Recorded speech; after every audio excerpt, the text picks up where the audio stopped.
Peter Pilgrim at JavaOne 2007, right at the beginning of the infamous JavaPosse, which is just setting up right behind me. Enjoy this one, especially for me.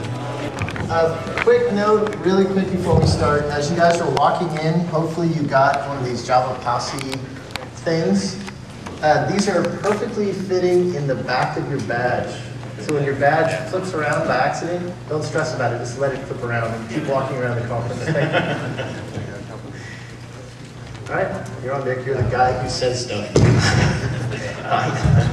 Okay, I'm the guy that says stuff. Alright, so hello and welcome to JavaPosse episode 120, JavaOne Buff, May 8, 2007.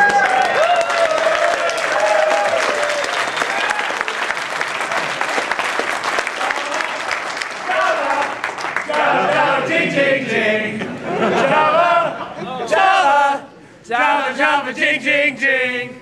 It's not a cup of coffee, but as hot as can be. Came pouring through the gates on a Big Mac Neely, singing Java, Java, Java, Java, jing, jing, jing.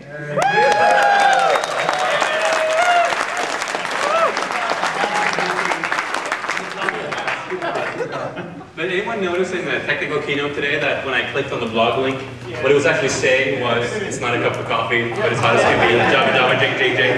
Yes? The volume was so low that it was kind of... It was awesome. I felt a little bit of it. Okay, so I'm Dick Wall from Google. I'm Tor from Sun. I'm Joe Nuxall from Apple. I'm Carl Quinn from Google. And this is our special podcast from JavaOne. Second annual. Second annual. Making a tradition here. Definitely bigger than last year. Good turnout too. Yeah, thanks for coming. Yeah. So, okay. So what should we start with? I think we should do a couple polls to find out how many people were here last time, how many people listened, how many people just thought the flyers were funny and showed up to this, you know, all those sorts of things. Yeah. So how many people listened to the JavaPosse? We'll start there. Yeah. Wow. Okay. I'm not gonna ask how many people know what a podcast is. That's How many people don't know what it is? we did that during the yesterday's one. How many people were at the NetBeans day yesterday also? Okay, a bunch, but not all. Cool. We can also just do numbers here. So this is 120. How many people have listened to more than 10 episodes? Wow. More than 20. More than 50. How about 100? Wow, these are people who do a lot of driving. 19. Ooh, hardcore. That's good. How about 120? Liars! No, Actually, no. You're running JavaCast? no, but We also have episode 99.5. Was an episode. So there's actually 120 published right now, but numbered up to 119. Okay, so several people have asked about the bloopers episode, which I really meant to mention yesterday, and it was such a, I don't know, adrenaline rush, I guess, yesterday that completely slipped my mind to mention it. So we have a bloopers episode. It's mixed up. It's about 40 minutes long. We were going to burn CDs, and then we discovered how many people were coming to yesterday's and this one, and we looked at the expensive CD burning equipment that we have between the four of us, which is 4 laptops, and we sort of did the sums and thought, that's not going to work. So what we're going to do instead is it's not going to go out on the channel. It's not going to go out on the regular channel. It has naughty words in it. Instead, we will put it out there and we will make a link. I can talk like a sailor. Bob. We will make a link available to it for anybody who wants it. Don't expect too much out of this, you guys. It is a bloopers reel. There is no Java news in there at all. It's a lot of screw-ups. It's a lot of different screw-ups, but it's pretty funny. We were having a ball putting it together. So, and the other thing is there's a flyer available somewhere at the back of the room that Mark Van Rank put up. We have a JavaOne retrospective coming up, the Silicon Valley Jug, on Tuesday, May 15th, 6:30. In order to get in, you do have to RSVP to Mark's address. That's all on the flyer here, and there's also a link we'll put in the show notes for this episode. And what we're going to do is basically go over anything that happens from now until the end of JavaOne, kind of dig into it with a bit more analysis once we've had time to let the dust settle and that kind of thing. So, Another live recording. yeah, yeah, we're getting a lot of those right now. So. Speaking of that, since this is a Silicon Valley jug, this may be a good time to ask where people are from. Yeah. So let's do a poll. How many people are from the Bay Area, sort of San Francisco-ish area? Wow. Yeah. Surprisingly small number. How many people from, well, How many from the States, United States in general? Okay. Let's do the inverse of that. Yeah, outside of the United States. Wow. Okay. That's impressive. So Europe. Okay. Asia. Wow. Nobody from Asia. Atlanta?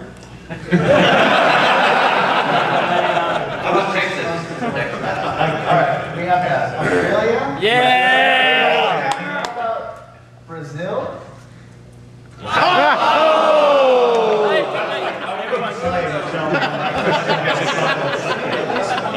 South America. We're all from Brazil. Yeah.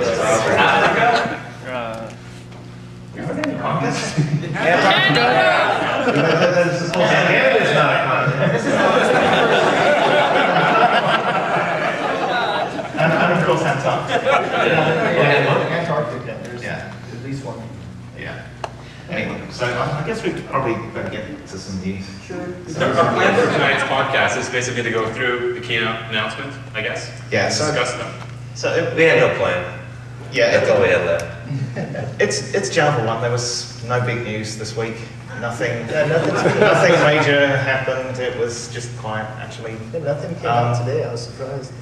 So yeah, there was something about Nothing that surprised us, right? All of our predictions came true. Actually, yeah, we did pretty well There on was a the jet on predictions. stage, you all saw the jet on stage, Yeah.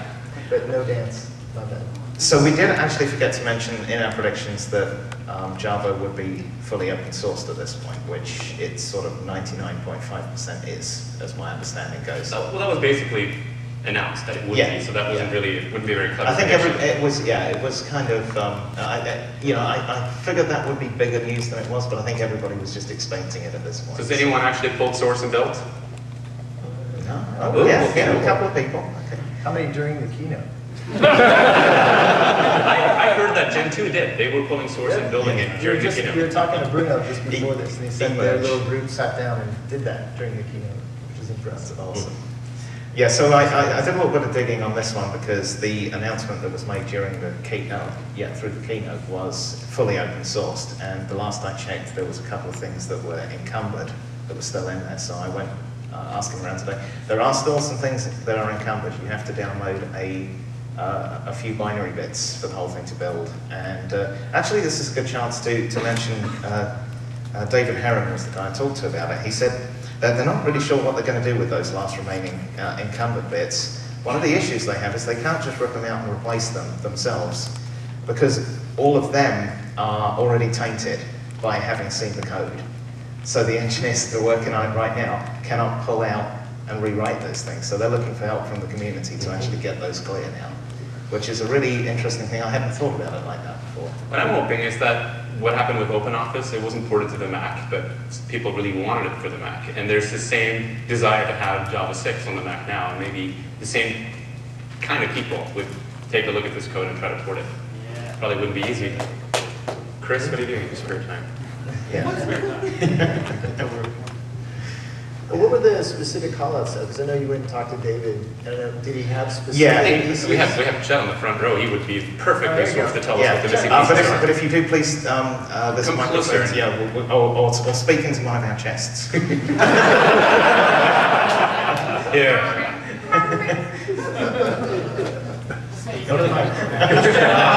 Okay. He took the easy is option. in a big way responsible for graphics 2D being very, very fast. So everybody thank Chad. Yes, thank you. I don't know how true that is, but I'll take it anyway. Okay. So I don't know if I can put this, it's highly technical, I'm going to say it's the 2D stuff that's encumbered. Okay. So there's various portions that came from other companies, other people that we don't have the rights to just put out there in source form. So we basically need to find a way to replace that with stuff that is not encumbered. This includes shape rasterizer, font rasterizer, some of the color management stuff. We don't have the rights. We need to get the rights to something, whether it's open source, public projects, that we will have the rights to or whatever. Roughly, how much code are we talking about?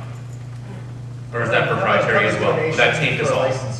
I mean, it's a portion of the 2D stuff, and the 2D stuff is a small portion of the entire platform. What I meant was, are we talking about 20,000 lines of code or 2 million lines of code? It's closer to 20,000. I actually don't know the Okay. Have you seen the code? This particular code? Okay, so that's like a weekend's work for you then. You could just get on it right now. But I think a lot of it's Win32 graphics. Win32, okay, I'm not touching that. Okay. Thank you, Jay. More announcements. Oh yeah, so this whole JavaFX thing, I guess, is the next thing to dig into. Yeah, what do you guys think of JavaFX? No more Flash.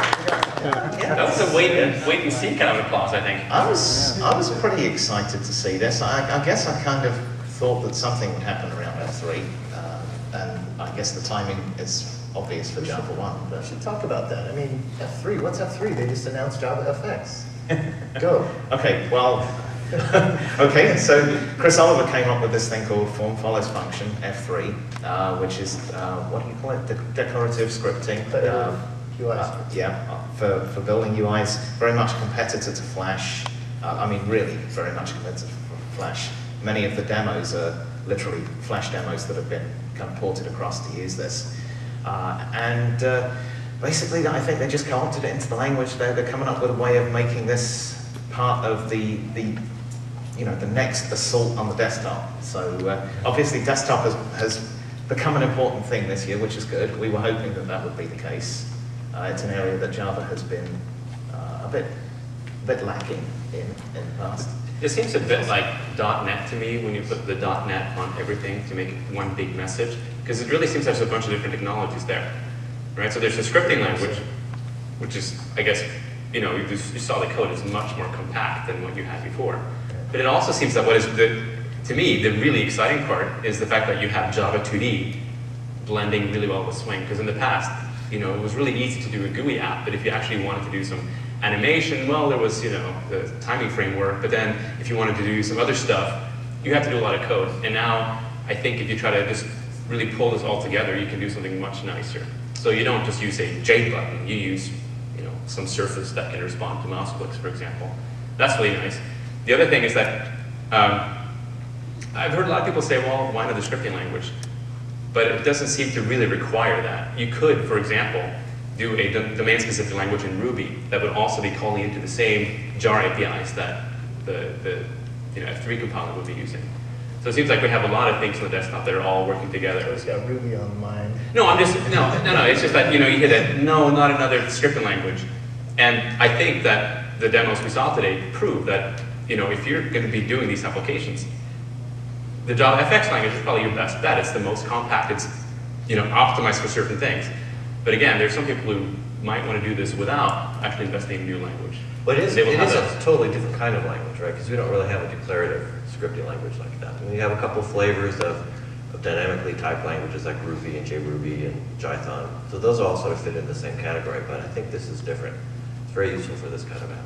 Yeah, Good. Well, I was just going to say it's something I'm going to have to dig into before I can really speak any more sensibly about it. But yeah.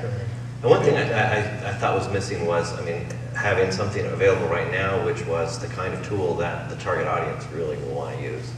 So actually a designer type tool, not a coding tool. And I think that's going to be key to making this really work, because that's the people that want to use this kind of. I agree, but I actually really liked the little scratch pad that they had as well there. That's useful. You shouldn't underestimate that. I use that kind of thing if I'm developing Python. But that's you. A whole lot. You're not a designer.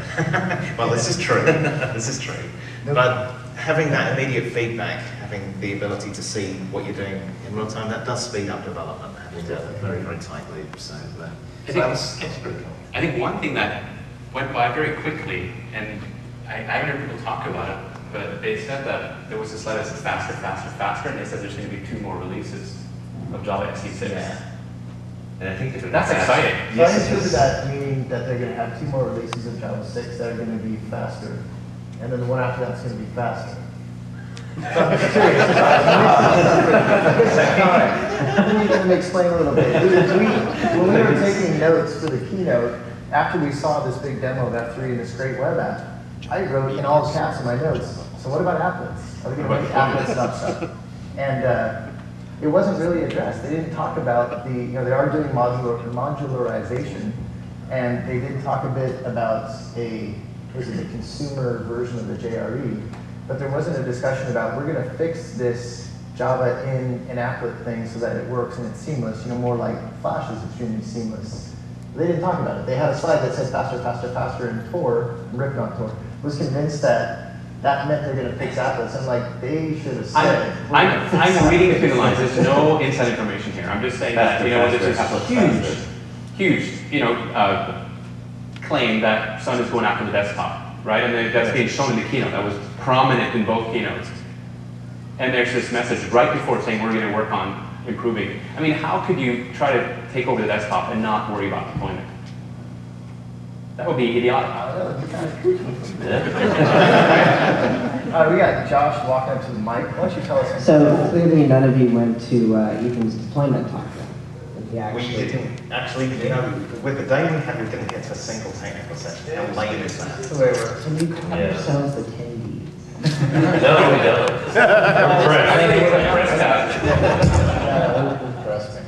Okay, so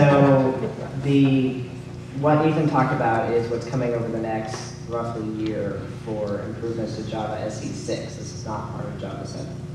They're going to be the Java kernel, which will modularize things so you can download just the pieces you need. Right. A new deployment toolkit, which will include both JavaScript and native hooks to ensure that if you want Java 1.5 or Java 1.6, it will find a way to get it on the user's computer. Good. No matter what. And fixing the cold start problem so that they should start up much, much faster. Yeah, that was something that I did notice, I have to say, was that all of the demos that they showed were already fired up and ready to go. Yeah. So you couldn't see what the mag was going to be. Yeah, because they're savvy. Yeah, right. I think I did the same thing, but we didn't get to see whether it was a quick startup or whether it was a, These guys did see them. They definitely did. Yeah. By the way, Swing Team, Desktop Team, you guys, best demos every year. Every year.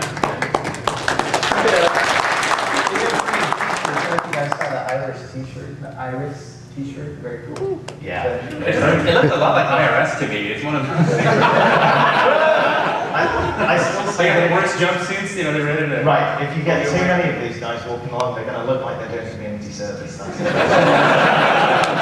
half the audience, IRS is the tax authority. We're all about community. No. So I think we have a question. So, no, actually it's a comment. The thing about YAML scripting language, the F3 stuff of JavaFX script now is, I think, an intermediate thing we are not supposed to see as Java developers. It's more interesting to see what kind of tool will be created for the creative people. Agreed. Yeah. Very much agreed. yeah, If you don't have good tools for it, I think we were just chatting about the FX script pad thing that's pretty neat. You need some sort of integrated tool, more like you see in Flash, etc. Yeah. To make it really competitive. I mean, it needs to be well integrated, but it probably needs to be something that rolls in things like the painter's work, that kind of thing, and maybe Matisse for GUI building, and just make a really nice way to build, good-looking UIs with lots of gradients and shiny things. So this is our UI expert on the team. That last statement literally exhausted my entire knowledge of UI creation. I'm going to go and take a quick rest now. Yeah, go ahead and throw yours out. I've got another point. Throw it out. Yeah, I have a question, something that was left out of the keynote, and I'm just wondering about y'all's opinion. And it's definitely about Flash. I was wondering, do you see like JavaFX as like synergizing or some kind of synergy with Flash, or is it survival of the fittest? We had a very pleasant meal. We just ate with James Ward. And we were kind of speculating. From Adobe, we should point out. From Adobe, evangelist for Flex and Apollo and Flash, and had a good discussion about this. Yeah. Which is not to say that anything we talked about can in any way be, viewed as anything except a bunch of engineers like shooting the breeze. Dudes with opinions, that's what Yeah, And big heads. it was, but it was very interesting that I think that both of these frameworks, Java's open, Flex is open now. Hopefully, I don't know this, and I'm certainly not going to speak for them, but you would hope that with this progression, that maybe Flash will become, the Flash player will become open. It seems like there's a lot of I think things moving in the right direction. The sense I get now is it's more of a Eclipse versus NetBeans competition scenario that makes both tools better. I think that's what we're going to have with Java and Flash. I don't see them really mingling.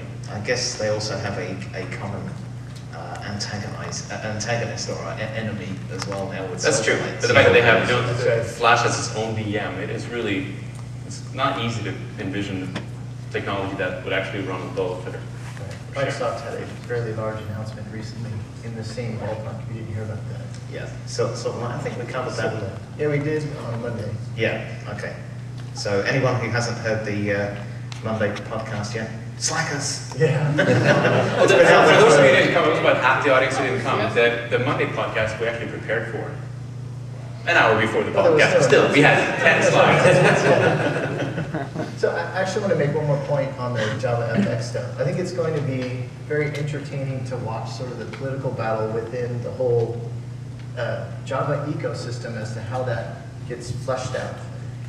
It was sort of marketed today as a solution for desktop and for web and for mobile. And the mobile teams have been hell-bent on doing things based on SVG. The desktop folks have obviously been doing a lot of graphics 2D, a lot of Swing.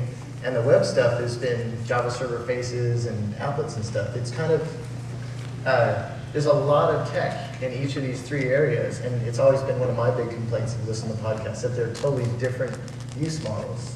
You have EE skills, you're useless for desktop work. If you have desktop skills, you're no good for mobile work. This is maybe an opportunity to unify these things so you can learn JavaFX really well, and it fleshes out and becomes a big thing, and you'll learn how to do on all of those different platforms. So maybe, but happen to know that Java isn't run by a person or a small group of people. It's like a 50-headed beast with fire and talons and things in all these different places. So it's going to be interesting to see how this gets adopted. And it's true, by the way. It's not a central group running things. It's all these different sort of factions and pieces. It'll be interesting to see how this all unifies stuff. Or if it doesn't. I mean, time will tell. It's very possible, though not hopeful, that JavaFX, doesn't last. But we'll see. It's possible. I'm a realist, Dan. It'd be fun to watch. I have one comment on the topic here. One thing you haven't mentioned thus far is GWT, and it'd be kind of interesting to see how JavaFX will eventually work its way into GWT. Because if you know GWT, if you know the Java 2D and the Swing libraries, moving over to GWT and moving over to web is really pretty easy. So it'd be kind of interesting to see how the JavaFX works its way into GWT, because you know Google's going to eventually go that way at some point. I'm just saying thinking anything about it. My impression of JavaFX is that it's going to be applet or Java Web Start based. There's no JavaScript in the equation unless I misunderstood it. And GWT is completely JavaScript. Well, when you write Java code, you're not writing JavaScript. The tool generates JavaScript, but that's the machine language. Really. Yeah, GWT does. Right. In theory, it could generate something else. Right. It can generate an applet. Yeah. Spit byte code out. That would be pretty easy translation. But I'm not speaking for Google. I don't know what they're planning. Right. Actually, really quick poll. How many people have played with GWT out here? How many people are familiar with it small? Robert, sit down. Somebody restrain that. A man that writes books about it, I'm not allowed to be small. How about, JavaFX, probably a stupid question. How many people played with F3? Play with F3 a bit, okay. So now I've heard people about the differences. Should we talk about the phone aspect of this? Well, I'm going to get to that in a second, but I haven't finished it yet. Oh, okay. Not dead yet. So the only thing I'll say, two things I'll say about that is I've seen several mashups or creations with GWT that do harness Flex or Flash for certain aspects, sound in particular. it's a good way of adding sound to a GWT application. And also I've heard people speculate about the possibility of compiling to something other than JavaScript. So compiling to Flex, compiling to FX. There are other options. There's other ways that. It's all open source, right? Sounds like a good project. It just feels so weird compiling to JavaScript. Every time I hear that, I start to shake. I mean, who doesn't? We can write the bytecode into JavaScript. It makes it go really fast. That's good. It's cleaner. So yeah, you nailed it. I think for me the most exciting thing was the phone, the device, Yeah, the and phone. the platform for the phone, I guess. How many people want that phone? Yeah. You say how many people have that phone. Oh, the Savage, but not with the name Savage. How the heck you say that? Savage. So How many people actually bought the Savage though? That's useful. Just a couple. Okay. They were on sale last year. Hot thing.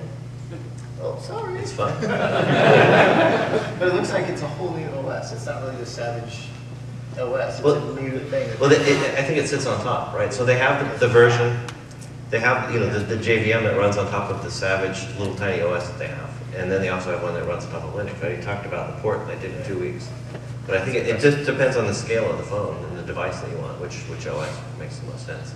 I was delighted to see it running on the OpenMoko because that's been a platform I've been watching, and that's a big favorite with the Linux folks. Too, rumor has it that the geeks really want the phone that they can hack on. Yeah. It's true. It's true. It's true. The only problem I had with the demo was that I saw the transitions and it was like, and it was open. I was like, okay, it has to be a little bit smoother if it's going to compete with the iPhone. Yeah. And so I actually went up and talked to, what was her name? Nandini. Okay. Yes, someone said yes. Could you actually say the name so I could? Nandini. Afterwards and asked her about this, and she said, well, there's a couple of things that are happening. So the first one is that they're doing hardware acceleration for the phones, and that's going to be coming soon. And when you do that, you can actually have much better performance in the stuff. Like a GPU on a phone. Yeah. That's kind of So all the cool stuff you're seeing in JavaFX on the desktop actually could run much faster on the phone. Yeah, you're using the phone and all of a sudden you hear this whizzing sound as the GPU the fan. And you're like, oh great, my talk time's down to 5 minutes. They're going to be liquid cooled. Camelback supplies. Yeah. You'll be on the phone so like, are you playing games? Because I can hear your fan kicking in. I like that he showed that little, what was it, the electric charger thing that fanned out the 3 little leaves. Yeah. He's like, 75 hours on this and you get 2 minutes of talk time. You get a GPU. I bet those on your head. I bet it actually uses less power with the GPU doing an animation than trying to do that with a general purpose CPU for the same type of same type of motion. Yeah, that's why they want to do it. Not as much as an ordinary CPU not doing the animation. Right? Yeah. So the really cool part is that because this runs across lots of different devices, if you buy a phone that is in the $400 or $500 class, it can actually do a lot of the same UI stuff that you will get on an iPhone. But this also runs on the $50 phone, which is kind of nice too. Yeah. You got to be careful with that model as well, though. So people will have a tendency to go for the cheaper phones. And they'll go, look at this. It's nowhere near as good as this one that cost me $800. It's I noticed something else during the keynote. How many people noticed that on the phones it actually said G3? They're running on a G3. Yeah, I did see that. Everybody see that? Very fast. Nobody else noticed that? Up in We're not the only one that saw that? No, I noticed it too. And I was like, wow. We were sitting next to each I guess. That's why we get the big bucks. Yeah. Thanks so much for doing a podcast. Yeah. Anyway, is there a G3 network in the US, or do they have a tower like sitting on the stage right there? Yes? As in, yes, they had a tower sitting on the stage. G3 just be WCDMA, HSP. 3 minutes. It said singular. Sprint. Okay. Well, the phone said singular, and then it said G3. Oh, it is singular, it has G3. I didn't know that. Okay. I have a Razr. I cannot wait to spike it on the ground and do a YouTube video of the whole of my phone. That's what I'm buying. I've got the Kool-Aid in the veins. It's all good. All right, so more stuff. Yeah, real-time Java. Oh yeah. What was the announcement? Yeah, that was a little confusing. Yeah, Real-time Java. if anybody can actually clarify the announcement, JSR1. please take one of the mics. I thought it was announced last year. Does anybody understand why we announced real-time Java again? They had the inverted pendulum demo last year, or 2 years. Oh, it's 2.0. Yeah. I missed the number. Okay. Okay, that's good. It could be even more real than it was before. and on time this time.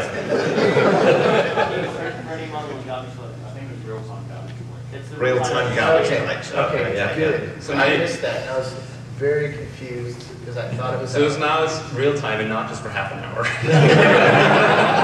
Real time all the time. The real time is very cool. Nothing against it in any way. I was confused as to why that happened. I missed the two numbers. I was just the first one for the demo. You're very constrained when you wrote real-time code and how you outget objects, right? You really couldn't create new objects once your program was running. You were very constrained. So now maybe. So they have a real time. A real garbage code. Non-heat memory. Right. Non-heat memory. Yeah. So I guess really much of the stuff that I found very interesting was in the second keynote. They did. Who went to the second? The technical 130. Yeah. So you got to see Whirlwind, which I thought was actually pretty slick, pretty sweet, pretty impressive. I still think Iris was better, but Whirlwind was insane. Yeah. So this used to be my. I was saying to Carl, I think some of this was they had very fast network up there. Yeah. But it was all cache. The smoothness with which they did the pyramid layers was very impressive. That's freakish. And after you've seen Google Earth do that, I think they did a better job than Google Earth on that particular aspect. So was there data preloaded for that? I imagine for the flight simulator you would have to preload the terrain data. There's no way that can be live. But does anyone in the room know? We need Ken. You're Ken. I don't see one orange shirt. It was all, okay, it was Yeah, on the cache. disk, yeah. It was so smooth, it was unbelievable. Yeah. There's no way that could be network. And actually, if you take a look at the .NET version, it's actually pretty impressive. That's impressive too. Cool. It can also cache. No, it That's can't good. nearly as That's good. good. Yeah, that was definitely good. Your demo went pretty well, I thought. Yeah. What about the Iris? You said you liked the Iris demo? Who liked the Iris demo? Oh yeah. I love the Iris, yeah. That was fantastic. I love that was. So Iris was the one where you could actually drag pictures from the desktop into your page and it just showed up on Flickr. And do a slideshow with all the big transitions, like really fancy stuff. For me, I was more impressed with the architecture of the thing, that it was a web app. It was an HTML page, CSS based, with divs showing and hiding, with applets embedded in them, seamlessly. You didn't get that big gray Sun Microsystems with the, clock going around. And applets suck. And it's not that the applets suck, it's the plugin environment sucks. It makes it really painful for somebody to use it on a commercial website. So they were saying there was That some... was great. There That was was fantastic integration. Like, publish the Didn't look like a browser app. I mean, it really looked like a client app. Yeah. With some cool webby features mixed into it. The editing. Basically, Editing was client good app. too, yeah. So they were saying there was nothing really new in the demo, except they discovered a way to do it even back, going all the way back to 1.4.2. They need I to wonder know what that secret technique way. is. Is that blogged like crazy? I'm looking at you guys, the orange people. Orange people. Some of it. So there's Applejack techniques that we talked about a little bit. Can you grab a mic? I apologize. Yeah. But it's for the listeners at home. Yes. They all start crying if they can't hear. There's a lot of Ajax people are thinking, maybe I should do this for my boss. So we did talk about some of it. I wrote a very brief blog showing some of the applet div tricks a few months ago, sort of hiding and relocating and resizing and actually doing dynamic things with applets. That wasn't sort of on the scale that we saw in Iris. Iris also had the image editing and it had the 3D stuff integrated and a much more rich integration with the web stuff. We've actually been planning on exactly that, sort of publishing and blogging and talking about it and showing code, and we never got there. JavaOne is a really good forcing function for making us do this. So this is in your blog? What? Yeah, in your blog, so people, Yahoo, chat apps, they'll find it? Right. There's a blog called Applejack, which is... What was that? I thought we were trying to keep this one clean. Don't call it Well, you folks that worked at Iris, we understand it's Sun, everything's about getting stuff ready for JavaOne, and there's this total death bum rush to get it done. We know you're going to go breathe for a while, but please come back and document the heck out of that thing. Because that was, in my opinion, the best I've ever seen from a web app that integrated applets in a super, super clean way. That's the kind of stuff I want to show to people that I work with and say, look what you can do. Exactly. So that makes big impacts. Please go finish the job of documenting and showing how to do all that. Because